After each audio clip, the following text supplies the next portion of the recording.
Hello students, आज हम class 8 का चैप्टर 2 द सुनामी पढ़ेंगे। बिफोर यू रीड, पढ़ने से पहले या चैप्टर के बारे में कुछ बता रखा है वो हम पढ़ेंगे। Look at the map of the Andaman and Nicobar island given here. यहाँ आपको अंडमान एंड निकोबार आइलैंड का मैप दे रखा है। ये रहा, ये देखिए हमारा भारत ये रहा और इसके नीचे आते हैं अंडमान और निकोबार आइलैंड। और यहाँ पर ये बड़ा करके बता रखा है आपको अंडमान आइलैंड है या निकोबार आइलैंड है, जो क्या कर रहा है 10 डिग्री अक्षांश से अलग हो रहा है। 10 डिग्री अक्षांश इन दोनों को अलग कर रही है। Now read the sentence below, rewrite the incorrect ones after correcting the mistakes. यार नीचे कुछ सेंटेंस दे रखे हैं इन द्वीप के बारे में, तो उनको पढ़ना है और हमें जो गलतियाँ हैं उसे सुधारना है।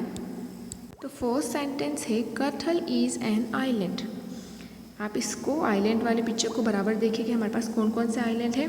पहले जो है अंडमान आइलैंड, उसमें कौन कौन से हैं देखिए, उसको कितने भागों में डिवाइड कर रखा है। सबसे पहले इन्होंने कहा है नॉर्थ अंडमान, फिर है हमारा मिडल, फिर है लोअर, और फिर पोर्ट ब्लेयर जो कि क्या है इसकी राजधानी है। फिर है अंडमान सी, आसपास का एरिया क्या है जो पानी है वहाँ पर अंडमान सी है, और एक है लिटिल अंडमान। तो ये सारे पार्ट किसके हैं, अंडमान निकोबार, अंडमान आइलैंड के। और निकोबार के क्या है, नीचे देखेंगे हम निकोबार आइलैंड की, कार निकोबार है, टारासा है, और नॉनकरवी है, कैटहाल है, लिटिल निकोबार है, ग्रेट निकोबार है। तो इसने हमारा फर्स्ट क्वेश्चन क्या था कि कटहल इज़ एन आइलैंड, कटहल एक आइलैंड है। तो हाँ, कटहल एक आइलैंड है, किसमें है, निकोबार आइलैंड में एक छोटा सा आइलैंड है। तो हमारा फर्स्ट वाला जो सेंटेंस है वो करेक्ट है। सेकेंड है it is a part of A Andaman group of island. वो बोल रहा है कि ये जो कटहल हमारा जो आइलैंड है वो किसका पार्ट है, क्या अंडमान ग्रुप का पार्ट है, नहीं। अंडमान ग्रुप के पार्ट तो ये सारे हैं, ये किसका पार्ट है, हमारा निकोबार ग्रुप में आता है। तो यहाँ पर ये गलत है, तो आपको क्या चेंज करना है, जो यहाँ पर ये अंडमान लिखा हुआ है इसकी जगह में निकोबार करना है। ये रही निकोबार, निकोबार आइलैंड करना है। थर्ड जो है हमारा वो है Nancowry is an island in the Nicobar group. Nancowry जो है वो किसका आइलैंड है, निकोबार ग्रुप का आइलैंड है क्या, तो ये करेक्ट है, ये यहीं पर है हमारा निकोबार में है। तो ये वाला जो सेंटेंस है वो करेक्ट है। फिर है हमारा Katchal and Nancowry are more than 100 miles apart. Hint दे रखा है the scale of the map is given. यहाँ पर आपको स्केल भी दे रखा है मैप का, और ये आपसे पूछ रहा है कि क्या ये जो कटहल और नानकरी आइलैंड है इनके बीच में जो डिस्टेंस है वो कितना है, 100 माइल्स है। तो ये गलत है, 100 माइल्स नहीं है, ये 0 से 70 माइल्स पे ही, 70 माइल्स का डिस्टेंस ही है इनके बीच में। तो यहाँ पर आप लिखेंगे लेस देन है, मोर की जगह आप क्या कर देंगे, less than 100 miles. Fifth sentence है the Andaman and Nicobar island are the west of India. अब फिफ्थ क्या बोल रहा है कि अंडमान और निकोबार आइलैंड जो है वो भारत के किस दिशा की ओर है, वेस्ट की ओर है, पश्चिम की ओर है। नहीं, पश्चिम की ओर नहीं है। आप भारत का मानचित्र देखेंगे तो आपको पता चलेगा, हमें डायरेक्शन पता होनी चाहिए। ये हमारा डायरेक्शन देखिए आप, 4 डायरेक्शन है। ये हमारा है नॉर्थ, साउथ, वेस्ट और ईस्ट।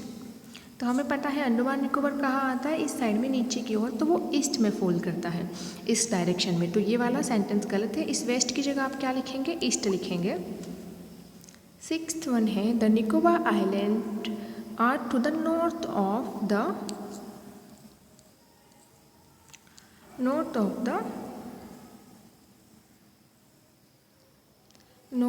अंडमान आइलैंड। यहाँ पर अंडमान आइलैंड लिखा हुआ नहीं है, बट ये क्वेश्चन क्या है, the Nicobar island are the north of the Andaman island.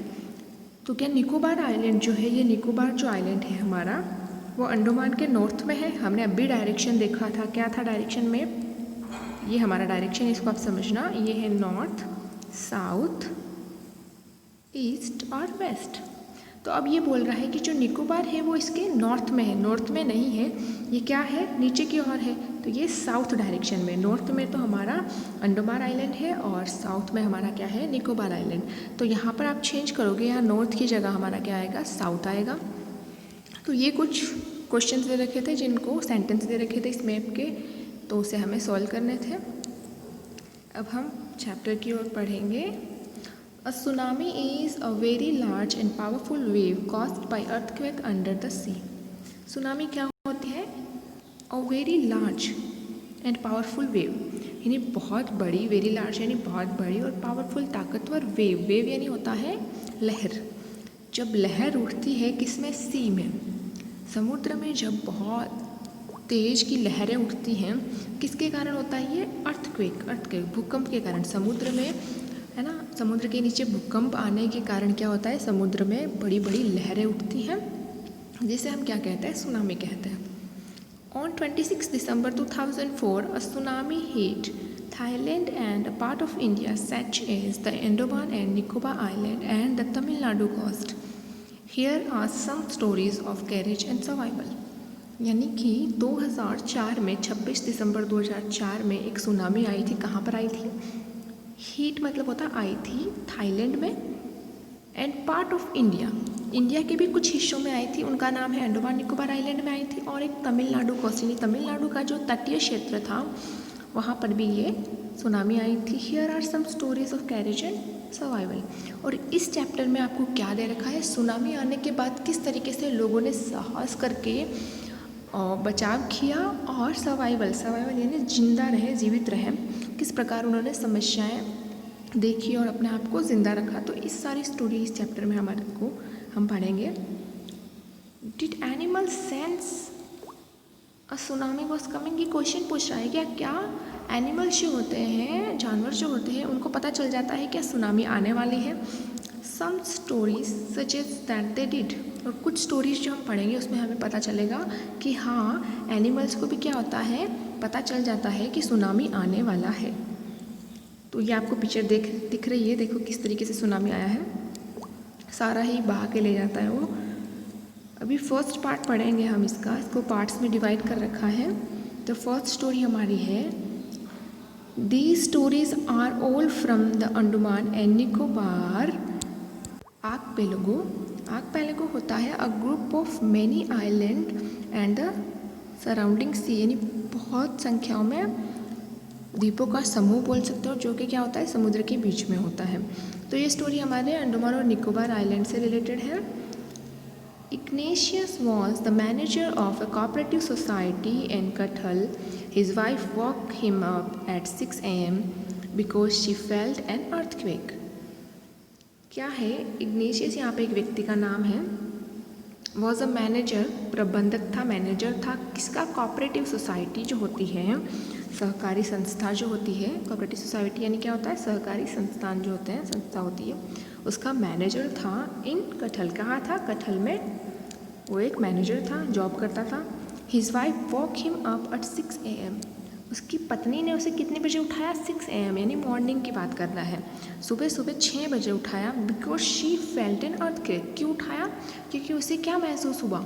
Earthquake यानी भूकंप के झटके महसूस हुए, तो उसने उसके पति को जल्दी से उठाया।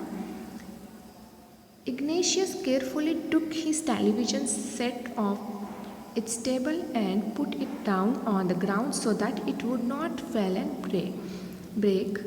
Then the family rushed out of the house. फिर इग्नेशियस ने क्या किया? केयरफुली यानी ध्यान से अपना टेलीविज़न जो था, टीवी जो था, उसको क्या किया? नीचे रखा, उतार करके, put down on the ground, ज़मीन पर रख दिया, ताकि क्या हो? झटकों से वो टीवी नीचे गिर के ख़राब ना हो जाए, टूट ना जाए, इस कारण उसने पहले उसे नीचे रख दिया। Then the family rushed out of the house. और फिर उसका जो पूरा परिवार था वो कहाँ गया? रस्ट आउट यानी भागते हुए घर से बाहर निकल गए। When the tremors stopped, they saw the sea rising in the chaos and confusion. Two of his children caught hold of the hands of their mother's father and mother's brother and rushed in the opposite direction. He never saw them again. His wife was also swept away. Only the other children who came with him were saved. अब क्या हुआ? When the tremors यानी क्या है? A slight shake, earth tremors. The earth shakes during an earthquake, यानी भूकंप के समय जब धरती हिलती है तो वो है ट्रेमर्स। धरती का कंपन करना। When the tremor stopped, यानी जब धरती कंपन करना बंद हुई, they saw, उन्होंने क्या देखा? सी राइजिंग, यानी समुद्र की लहरें क्या हो रही थी? राइज हो रही थी, ऊपर की तरफ उठ रही थी। In the chaos and confusion, chaos क्या होता है? कंप्लीट डिसऑर्डर एंड कन्फ्यूज़न, यानी कि बिल्कुल अव्यवस्था में, उनको कुछ पता नहीं चल रहा था, अराजकता फैल गई थी सारी ओर। तो इस कन्फ्यूज़न में two of his children caught the hold of the hand of their mother's father, यानी मदर्स फादर कौन है? नाना जी। दो बच्चों ने तो किसके हाथ पकड़े? नाना जी के, एंड मदर्स ब्रदर मामा जी। और क्या हुआ? And rushed in opposite direction, यानी कि वो विपरीत दिशा में दौड़ने लगे। He never saw them again, he यहाँ पर कौन है? इग्नेशियस है, मतलब कि उसने उनको वापस कभी नहीं देखा। जो दो बच्चे उसके नाना और मामा के साथ अपोजिट डायरेक्शन में भागे, उन्हें वो वापस कभी नहीं मिल पाया। His wife was also swapped away, उसकी जो पत्नी थी वो भी स्वैप्ड अवे, यानी बहकर चली गई पानी में। Only the 3 other children who came with him were saved, कौन बचे? जो 3 बच्चे इनके साथ आए थे वो ही बच्चे हैं ना। इग्नेशियस जो 3 बच्चों को लेकर भागा था ना, तो वो 3 बच्चे ही लास्ट में बचे, उसकी पत्नी और दूसरे बच्चे जो थे वो पानी में बहकर चले गए। तो ये हमारी स्टोरी थी जो सुनामी के बारे में थी। हमने पहले क्या देखा? इन्होंने हमें मैप बताया अंडमान आइलैंड और निकोबार आइलैंड का, और कुछ क्वेश्चंस, कुछ सेंटेंसेस रखे थे, उन्हें हमें करेक्ट करना था।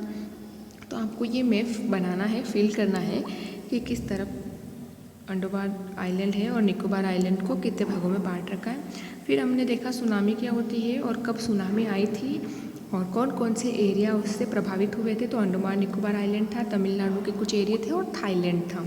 तो ये स्टोरी जो है उस सुनामी की है कि किस किस पार्ट में अलग अलग सुनामी आई थी। तो फर्स्ट स्टोरी हम पढ़ा था, उसमें हमने क्या देखा था? इग्नेशियस नाम का एक मैनेजर होता है, तो उसकी वाइफ से सुबह उठाती है जल्दी और बोलती है कि अर्थक्वेक आया है, तो वो घर से बाहर भागते हैं और उन्हें क्या दिखा देता है कि समुद्र की लहरें क्या है? ऊपर की तरफ उड़ रही है, यानी कि सुनामी आने वाला है, तो पानी उनके घर की तरफ आने वाला है। वो लोग सब क्या करते हैं? बचाव के लिए उधर उधर भागते हैं। तो ये हमारा फर्स्ट पार्ट है।